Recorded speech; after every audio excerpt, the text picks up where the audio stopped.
El Congreso de la República aprueba leyes casi todos los días. En el mes de noviembre se aprobó la que debe ser la ley más importante del año, la Ley de Presupuesto Público 2019. A pesar de ser la más importante, probablemente casi ningún ciudadano esté informado de los detalles de esta ley y de su enorme importancia. Aquí explicaremos la importancia del presupuesto público y por qué todos los ciudadanos deberíamos conocer sus implicancias. Soy Marcel Ramírez Latorre y hoy daremos el primer paso para comprender algunos temas de economía que nos ayudarán a sentirnos más ciudadanos, aquí en Espacio Público.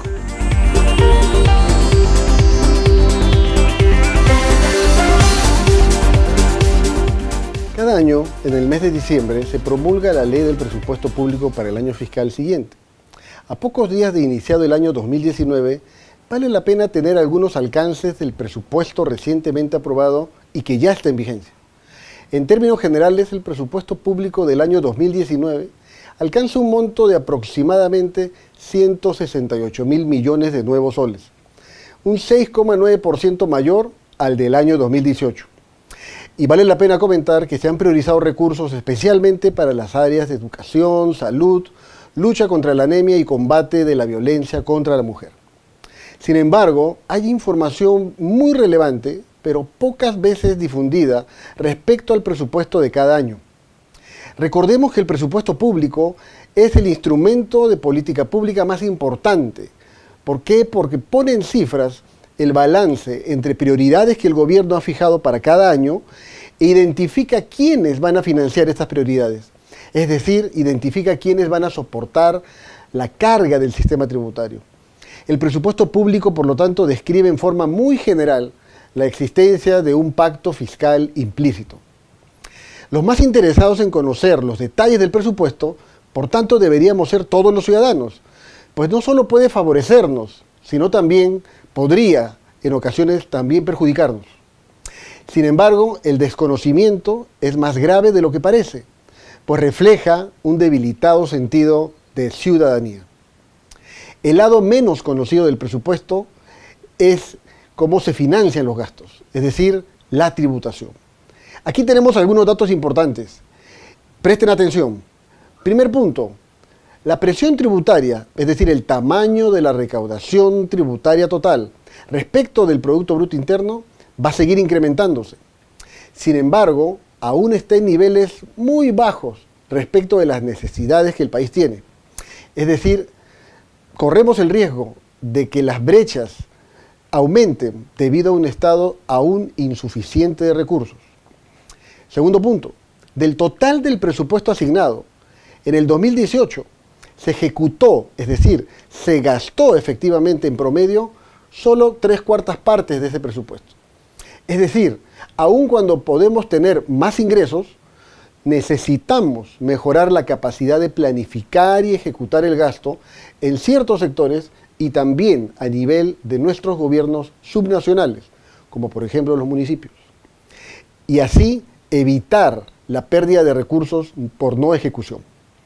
Un tercer punto importante es que la evasión, mejor llamada incumplimiento tributario en el IGB, está en casi 36%. Y en el caso del impuesto a la renta, aproximadamente 60%. Lo cual refleja que nuestra base tributaria es muy reducida. Un cuarto punto es que el 80%, un poco más de las 3/4 partes de lo que se recauda, es soportado o proviene del pago del 1% de contribuyentes. Y la mitad de estos ingresos provienen de la recaudación del impuesto general a las ventas. ¿Eso qué significa? Significa que nuestra recaudación está altamente concentrada y muy dependiente de ciertos sectores económicos.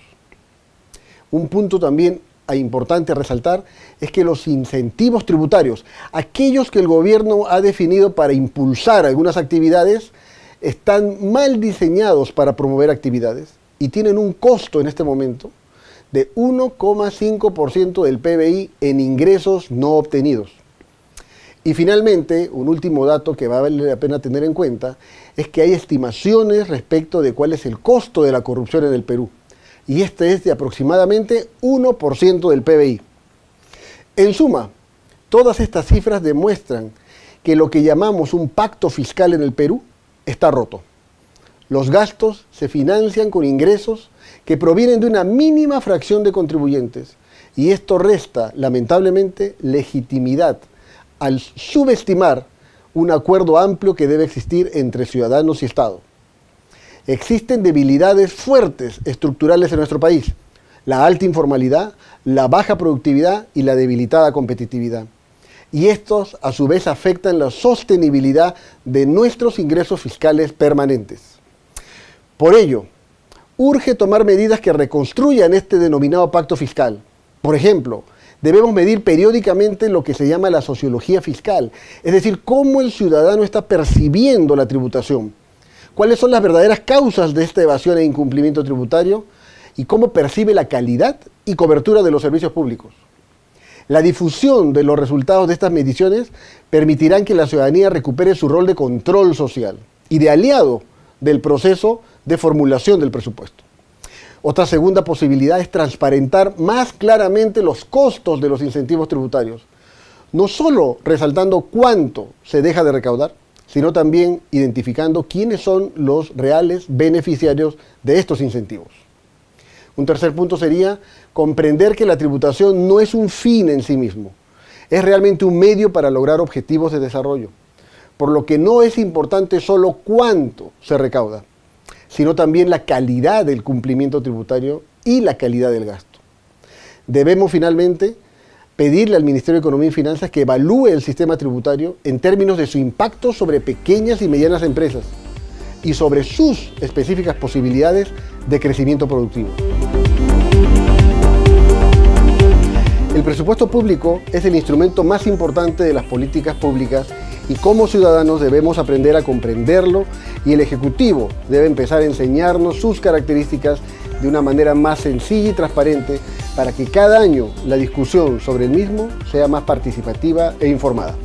Solo así podremos adoptar un rol sólido de verdaderos ciudadanos y entender nuestro rol activo en aportar al desarrollo del país. Espero sus comentarios y no olviden de seguirnos en Facebook, Twitter y YouTube. Soy Marcel Ramírez Latorre. Nos vemos en un próximo programa de Espacio Público.